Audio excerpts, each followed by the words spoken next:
a fully fledged member of the United Nations, indeed a founding member of the organization who enjoys a permanent seat on the Security Council and participated in drafting the Anti-Genocide Declaration, supported the Igbo genocide, militarily, politically, and diplomatically.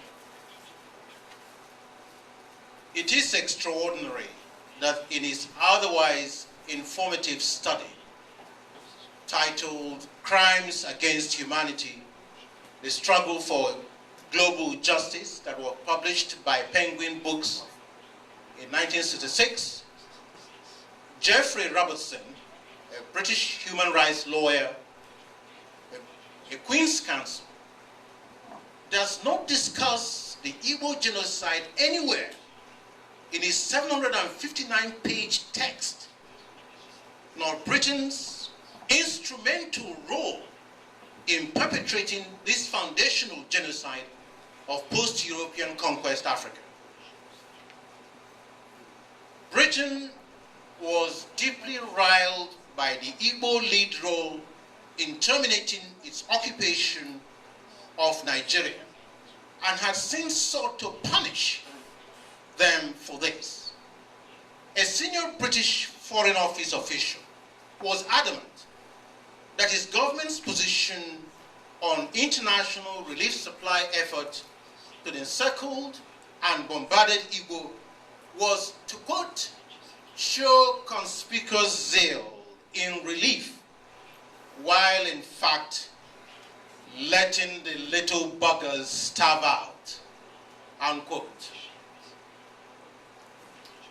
Indeed, as the slaughtering of the Igbo progressively worsened, Prime Minister Harold Wilson was unashamedly unfazed when he informed Clyde Ferguson, United States State Department Special Coordinator for Relief to Biafra, that he, Wilson, quote, would accept 500,000 dead Biafrans if that was what it took, unquote, Nigeria to destroy the Igbo resistance to the genocide.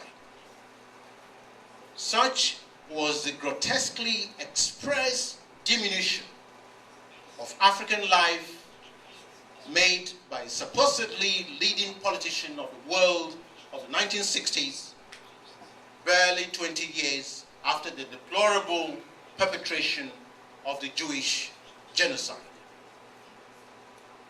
As the final tally of its murder of the Igbo demonstrates, Nigeria probably had the perverted satisfaction of having performed far in excess of Harold Wilson's grim target. Predictably, it was to Wilson that the Nigerians turned to in 1969 to sort out the international revulsion generated by the latter's destruction of the ICRC aircraft, as we've already stated. Without British active involvement in the Igbo genocide, it was highly unlikely that this crime would have been committed. Nigeria did not have the arms manufacturing capacity then to embark on this terror without external support. 45 years on, Nigeria still does not have such an internal military capability. It still relies heavily on Britain, currently the world's leading arms exporter to Africa, for its supplies. I say Britain is the leading arms exporter to Africa. I'm excluding the US arms supplies to countries such as Morocco and Egypt, because they actually incorporate more of American strategic interests in the Middle East. One immediate move that Britain and the West and the rest of the world, including Brazil particularly, can make to support the ongoing efforts by peoples in Nigeria and elsewhere in Africa to rid themselves of the genocide state is to ban all arms sales to Nigeria and the rest of Africa. This ban must be total and comprehensive. Nigeria and other African genocide states require the political and diplomatic support from abroad and the deadly array of arms ever streaming into its arsenal from Britain and elsewhere to exist and terrorize the peoples in their territories. This is part of the cardinal and enduring lessons of the Igbo genocide. The legacy has in fact been catastrophic and feeds into the overarching strategic permutations of AFRICOM, which the latter in turn exploits.